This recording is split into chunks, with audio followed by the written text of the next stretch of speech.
Olá, seja bem-vindo ao curso de Direito Tributário e nesse vídeo nós vamos falar sobre dois assuntos: obrigação tributária e os sujeitos da obrigação. Então vamos lá. CTN artigo 113. CTN artigo 113 vai nos trazer aí a obrigação tributária, né? Já está na tela. Deixa eu só corrigir aqui um pouco mais, que ficou um pouco fora do eixo.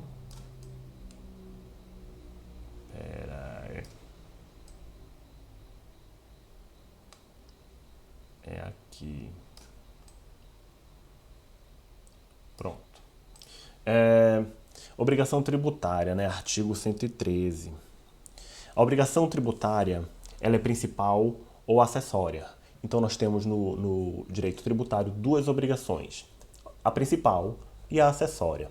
E o que é a principal e o que é a obrigação acessória, né? Parágrafo 1º. A obrigação principal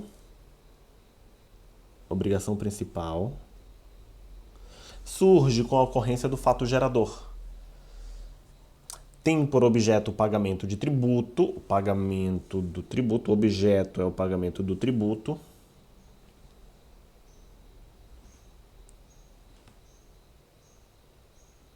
A obrigação principal é o pagamento do tributo ou penalidade pecuniária e extingue-se juntamente com o crédito dela decorrente. Obrigação principal no direito tributário é pagar o dinheiro, pagar o tributo, pagar a penalidade. Parágrafo 2º, a obrigação acessória, ela decorre da legislação tributária e tem por objeto obrigação acessória. O objeto dela é prestações positivas ou negativas, nela previstas no interesse da arrecadação ou da fiscalização dos tributos. A obrigação acessória, ela vai versar sobre o fazer ou deixar de fazer coisas que ajudam na fiscalização da arrecadação, né, do próprio direito tributário, do crédito tributário, na fiscalização. Então, assim, é manter a documentação em dia, é fazer conforme a lei manda, é não fazer o que não é para fazer. Isso a obrigação acessória no direito tributário, né? É o fazer ou deixar de fazer coisas, né? A prestação positiva ou negativa. Interessante, olha só o parágrafo 3º, né? É que a obrigação acessória, ó o parágrafo 3º, obrigação acessória, pelo simples fato da sua inobservância, converte-se em obrigação principal. A obrigação acessória, pela inobservância, converte-se em obrigação principal. O que é a obrigação principal? Pagar. Então, assim, manter uma determinada empresa, ela é obrigada a manter determinados documentos em dia para ajudar na fiscalização, né? Manter documentação fiscal, documentação da empresa, os benefícios que ela pode gozar ou não. E o fato dela não manter algum desses documentos, ou alguns, né, desses documentos, pode ensejar para ela a multa. A multa é pagar um valor. Pagar é a obrigação principal. Pode ensejar para essa empresa, de repente, a revogação, né, a anulação daquele benefício que ela tinha e ela vai ter então que pagar o tributo que ela não pagava ou pagar por completo o que ela pagava de modo parcial, tinha algum desconto, ela vai ter que pagar. Ou seja, converte-se em obrigação principal. Qual é a obrigação principal? Pagar o dinheiro, pagar o tributo, pagar uma multa, uma penalidade. Mas, enfim, pagar em dinheiro. Então, basicamente é isso para agora, né? Obrigação principal, obrigação acessória. A obrigação principal é de pagar, a obrigação acessória é a prestação positiva ou negativa, né? Fazer ou não fazer, manter escrituração, documentação necessária que ajudem na fiscalização do tributo. O último ponto aqui interessante é que, diferentemente do direito civil, aqui no direito tributário, a obrigação acessória ela não segue o principal. A obrigação acessória não segue o principal. É perfeitamente possível que a obrigação principal, de repente, seja excluída, esteja extinta, mas a obrigação prevalece. Inclusive, a inobservância dela pode tornar-se em obrigação principal. Então, gravem isso. Aqui, no direito tributário, a obrigação principal e a obrigação acessória seguem caminhos diferentes. A acessória não segue o principal. Elas tomam caminhos diferentes. Tá bom? E agora, vamos falar um pouco sobre os sujeitos da obrigação tributária, né?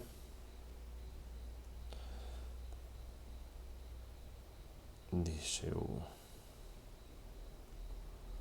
sair aqui. Aqui, cadê?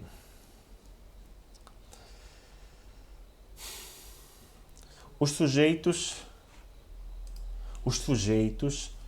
na relação tributária, no direito tributário, nós temos dois sujeitos nessa relação jurídico-tributária. O sujeito ativo e o sujeito passivo. O sujeito ativo é o ente federativo, é o fisco, é a fazenda pública, municipal, estadual ou federal, né? É o município, é o estado ou é a União. Esses são os sujeitos ativos. São os sujeitos, são as pessoas que têm a competência para instituir o tributo e cobrá-lo. Por outro lado, nós temos o sujeito passivo. O sujeito passivo é o sujeito que sofre essa atividade do Estado. É o sujeito que tem a obrigação de pagar o tributo, né? É o contribuinte. Então, temos aqui o artigo para acompanhar. Deixa eu pegar aqui. O artigo 119. Os sujeitos. Artigo 119. Sujeito ativo da obrigação é a pessoa jurídica de direito público, titular da competência para exigir o seu cumprimento, conforme eu falei. E aí vão ser União, Estado e município. E o Distrito Federal, né? 120. Salvo disposição de lei em contrário, a pessoa jurídica de direito público que se constituir pelo desmembramento... isso aqui ele vai falar de quando uma pessoa jurídica nasce, né? Uma pessoa jurídica de direito público, né? Nasce um novo município, um novo estado, ele subroga-se, então, no direito do antigo ente, nos mesmos direitos daqueles mesmos tributos, né, que ele deveria cobrar, que ele tinha direito. Então, a nova unidade subroga-se nesses direitos e pode instituir e cobrar os tributos. Sujeito passivo. O sujeito passivo, a partir do artigo 121, o sujeito passivo da obrigação principal é a pessoa obrigada ao pagamento do tributo ou à penalidade pecuniária. Parágrafo único. O sujeito passivo da obrigação principal diz-se contribuinte, olha só, que importante. Duas classificações aqui para o sujeito passivo. Temos o contribuinte, que é aquela pessoa, quando tem a relação pessoal e direta com a situação que constitua o respectivo fato gerador. E existe o responsável, que é quando, sem revestir a condição de contribuinte, sua obrigação decorra de disposição expressa de lei. O que é isso aqui? O contribuinte, né? Então esse sujeito passivo, ele é basicamente o contribuinte, mas a lei também estabeleceu uma segunda pessoa, o responsável. O contribuinte, ele é a pessoa sobre quem recai o ônus ali de recolher os tributos, né, sobre ele, sobre sua propriedade que recai os tributos, sobre os fatos que ele comete que recaem os tributos e ele deve pagar o tributo, né? Então, ele é o contribuinte.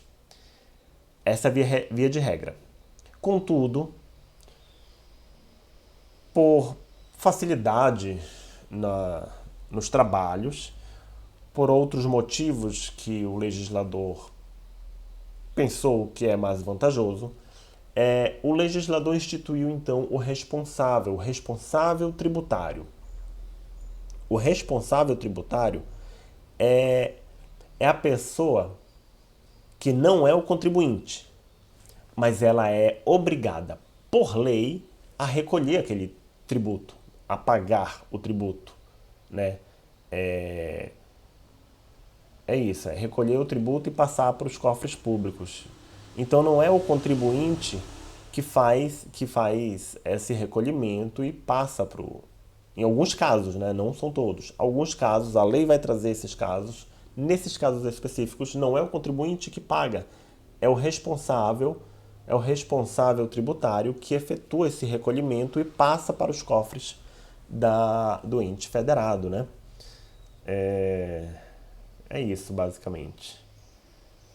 O imposto de renda, a gente tem esse responsável, né, que é diferente do contribuinte. A título de exemplo, no imposto de renda,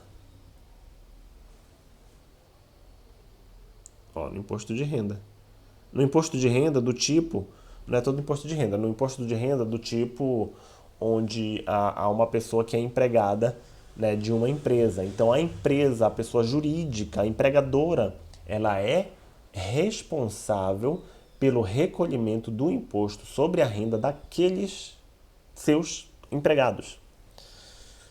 Então, assim, esse empregado, quando ele recebe seu salário, ele já recebe com o imposto de renda já descontado. A lei diz isso. Existe também essa responsabilidade na cadeia produtiva, né, do IPI, do ICMS. Geralmente a lei vai estabelecer que na cadeia produtiva recolha o imposto e pronto, né? Então não fica a cada vez que o produto passar para uma nova pessoa jurídica na cadeia produtiva, cada um tem que recolher. Não, geralmente ele estipula lá no começo da cadeia o fabricante de alguma peça, o fabricante principal, que ele já recolha tudo sobre o valor e o resto da cadeia fica sem recolher. Responsável tributário. Lembrando que nessa cadeia produtiva, cada pessoa, no IPI, por exemplo, né, cada um que faz uma melhoria no produto, industrializa aquele produto e passa para frente, melhora aquele produto e passa para frente, ele é contribuinte do IPI. E é nessa condição que o legislador falou, não vou ficar cobrando de cada um, cada hora. Vou lá no começo e cobro do primeiro e pronto. E daí a gente vai falar de substituição, né? Substituição tributária para frente ou substituição tributária para trás, que a gente vai ver em outro momento. Por agora, eu vou encerrar o vídeo, né? Lembro também em matéria de responsabilidade tributária, né? Os pais pelos filhos menores têm também essa responsabilidade tributária.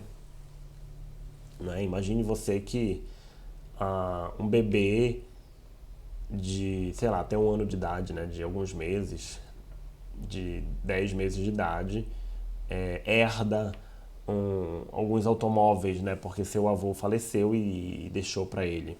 Ou até o pai mesmo, né?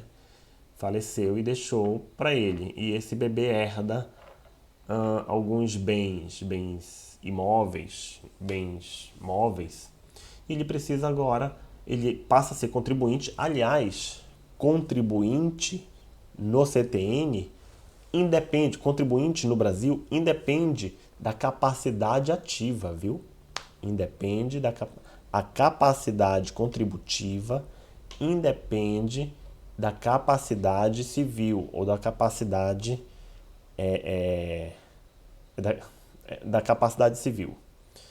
Isso é, um doente mental ele é contribuinte. Uma criança menor de idade é contribuinte.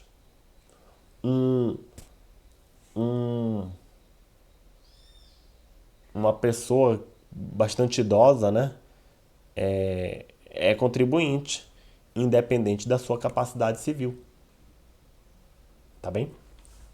E assim, os pais, eles são responsáveis pelos tributos devidos por seus filhos menores, né? Voltando ao exemplo, um bebê recebe aí uma herança, onde deve incidir impostos. Esses impostos, não é óbvio que essa criancinha não vai lá pagar esse imposto. Ela nem tem noção de nada, né? Então os pais efetuam esse pagamento. Os pais são responsáveis por isso. Podendo, inclusive, responder com os seus bens numa execução fiscal. Tá bom? Por agora é só isso. Depois a gente continua com mais assuntos. Muito obrigado e até o próximo vídeo. Tchau, tchau.